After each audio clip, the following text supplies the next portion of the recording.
네, 안녕하십니까. 김 선생의 문화예술 이야기를 진행하는 강사 김효입니다. 이번 시간에는 6세기 동아시아 교류의 꽃이라고 불리우는 바로 무령왕릉에 대해서 알아보도록 하겠습니다. 자, 올해 그 한국사 능력검정 시험에 출제됐던 문제가 되겠습니다. 가로 속에 들어가는 왕의 재기간에 있었던 사실로 옳은 것은, 이런 문제가 되겠는데요.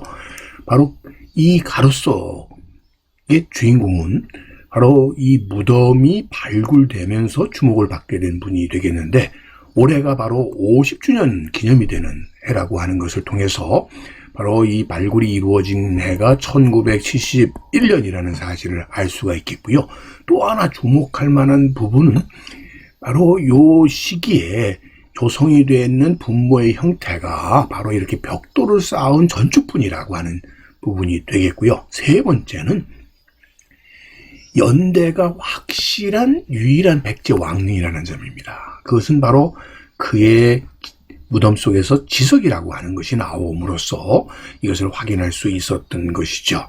자, 이렇게 통해서 우리는 이 주인공이 무령왕이라는 것을 우리가 알 수가 있겠는데, 자, 하나 기억해 둘 것은 바로 유일한 백제 왕릉, 연대가 확실한, 그러면서 벽돌 무덤 하게 되면 여러분들 아마 자동으로 문영왕릉이 생각나지 않으실까 싶습니다. 자, 보기를 보게 되면 익산의 미륵사를 창건했다. 이것은 여러분들 이 서동으로 유명한 백제 무왕이 되겠죠. 창건이 된 것은 7세기에 601년의 일이고요. 그 다음에 세 번째는 고흥에게 서기를 편찬하게 했다. 이 서에 편찬하게 했던 것은 근초고왕의 일이 되겠습니다. 바로 근초 4세기 후반 근초고왕 때에 이루어진 일이 되겠고요.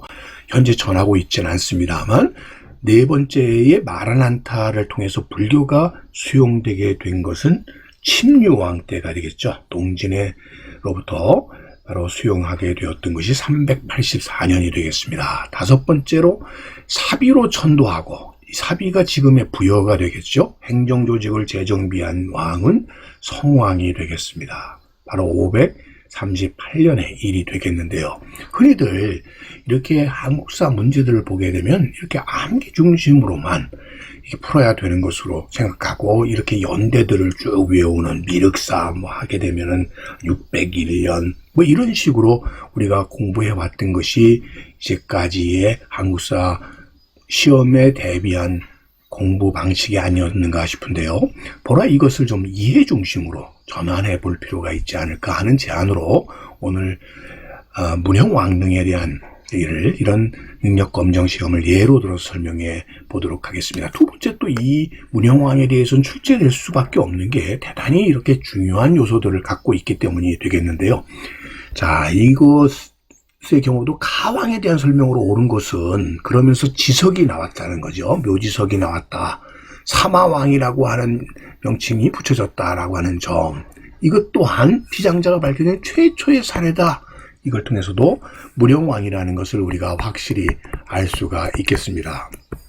자, 이 무령왕이라고 하는 분이 와 관련된 내용을 찾아라, 이런 건데, 지금 보게 되면 일본 금마저의 미륵사가 창건되었다? 이게 똑같은 내용이 또 이 지문으로 나오고 있다는 점이죠. 그래서 이것은 무왕의 얘기라는 거고, 윤충을 보내 대야성, 지금의 합천이죠,를 함락했다. 이건 의저왕 때의 일이죠.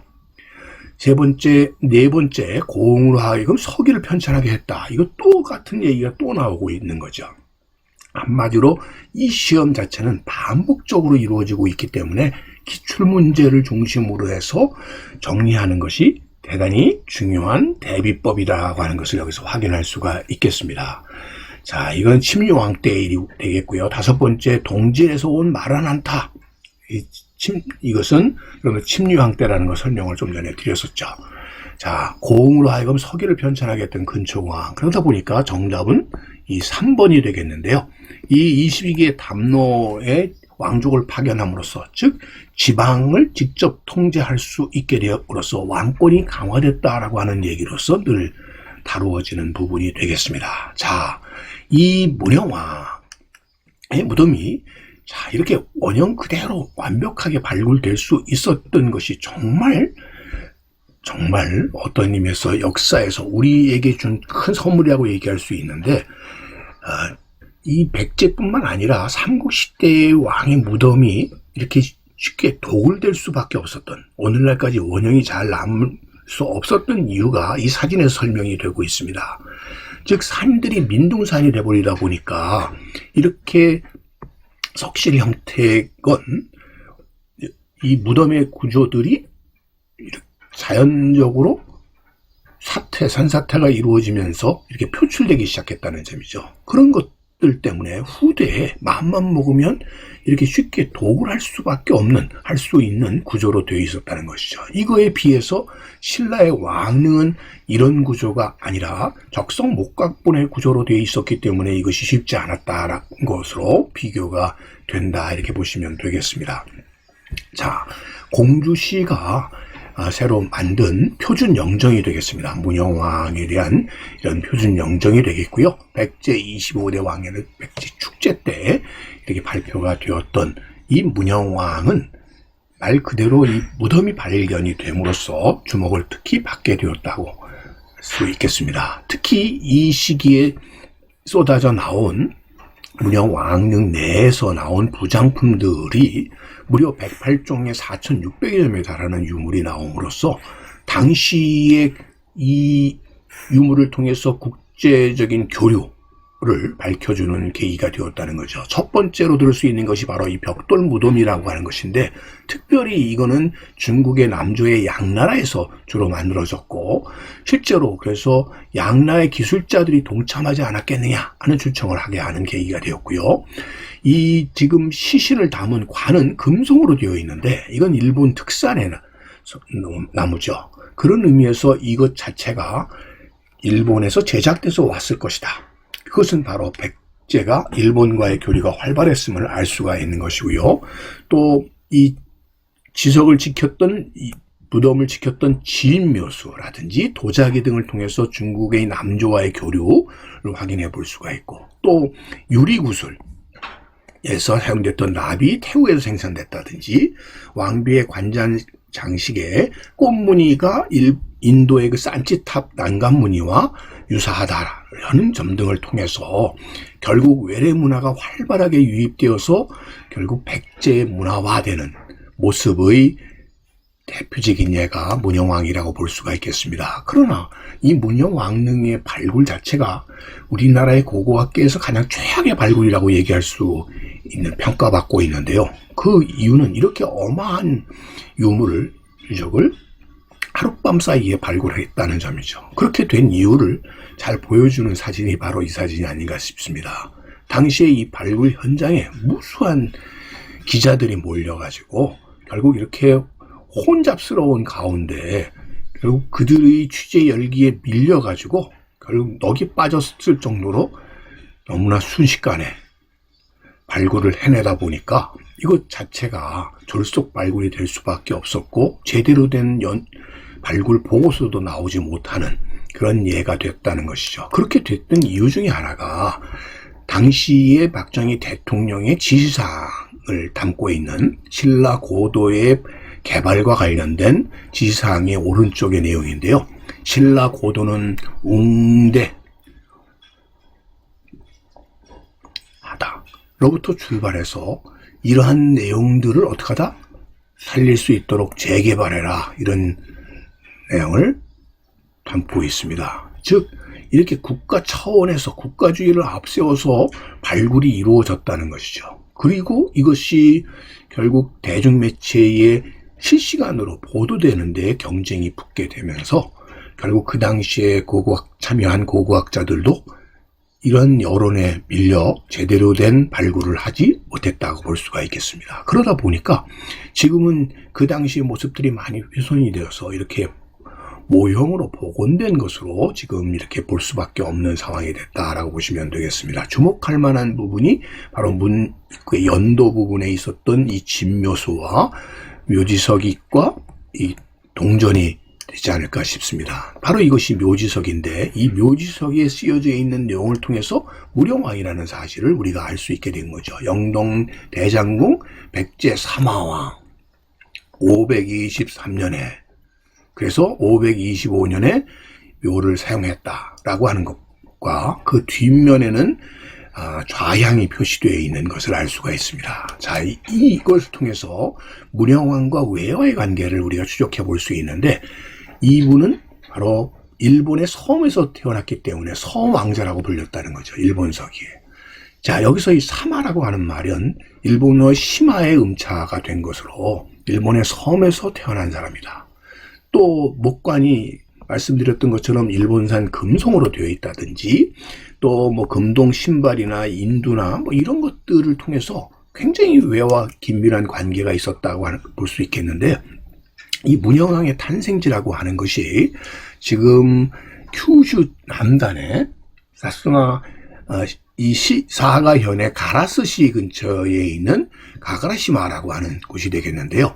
이 가라스라고 하는 것을 한자로 쓰게 되면 바로 이곳이 뭐에 해당되냐면 당자와 나루진자가 합쳐진 것입니다. 즉 당나라로 가는, 중국으로 가는 한국어다, 이런 얘기가 됐는데요. 당진이라고 하는 것은 우리나라에서도 충청도에 당진이 있죠. 자, 그런 의미에서 당시에 이 가라스라고 하는 지역과 우리에 있어서 바로 당진이라고 하는, 같은 당진이라고 하는 한자를 쓰는 것을 통해서 당시 중국과의 중요한 교역 루트상에 있었던 항구들이 공통적으로 안일간에 당진이라고 쓰여졌고, 발음상으로만 이렇게 달랐다는 점에서도 이 시기 4세기부터 이 6세기 사이에 중국 남조와 백제와 외 사이에 이루어졌던 이러한 항로에 대해서 우리가 이렇게 추적해낼 수가 있는 것이죠. 자, 그런 의미에서 이 교과서에 실려 있는 것처럼 바로 동아시아 문화교류의 열쇠가 되는 것이 문영왕릉이다. 그래서 그 요소요소에 나온 유물들에 대해서 하나하나 이렇게 정리해 놓고 있는 것이죠. 첫 번째로 들을 수 있는 것이 바로 이런 벽돌 무덤이라고 하는 거죠. 자, 디지털로 복원이 된 이 모습을 통해서 전체적으로 벽돌로 되어 있는데, 중국에 있어서도 특별하게 남조의 요 양나라 시기에 벽돌 무덤이 주로 만들어졌다는 것이죠. 그런 의미에서 같은 시기였었던 이 백제가 양과의 교류 과정에서 이러한 벽돌 무덤의 양식이 유입될 수 있는 단서가 되었다라고 보시면 되겠습니다.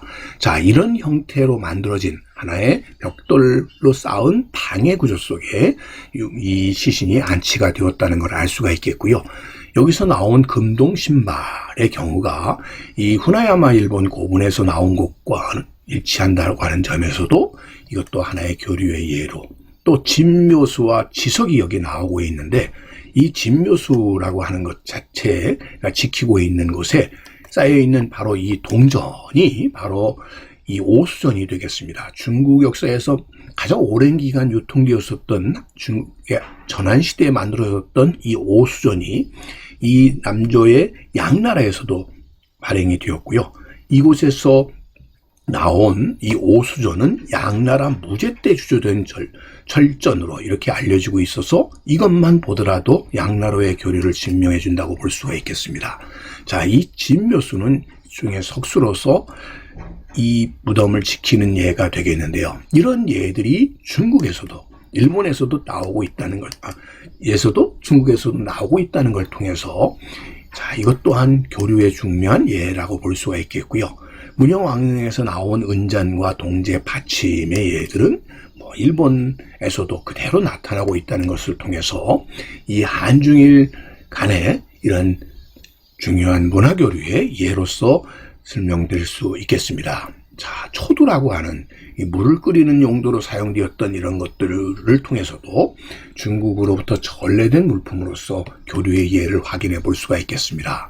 또 왕비의 관식으로 발견이 되었던 이 예가 보게 되면 이곳 자체가 하나의 꽃병이고, 꽃병에서 피어오르는 연꽃, 그런 의미에서 물 위에서 피어오르는 하나의 생명을 나타내고 있는 이런 장식은 인도의 산치 대탑에서 나오고 있는 이러한 연화현병의 양식의 영향을 받았다라고 하는 점에서도 이것도 하나의 문화적 교류의 예라고 얘기하고 있습니다. 뿐만 아니라 무수하게 나온 유리구슬에 사용된 납이 뭐 태국산이라든지 아니면 이런 형식들의 구슬들이 베트남에서도 많이 만들어졌다는 것들을 통해서도 이렇게 확인해 볼 수가 있겠습니다. 자, 그런 의미에서 6세기의 하나의 문화 교류의 대표적인 예가 될 수 있는 것이 바로 문영왕릉을 통해서 확인해 볼 수가 있겠고, 당시의 백제의 어떤 위상을 확인해 볼 수 있는 대표적인 예가 문영왕릉이 아닌가 싶습니다. 오늘은 이 문영왕릉에 대해서 꽃밭을 가꾸는 김 선생이 말씀드렸습니다.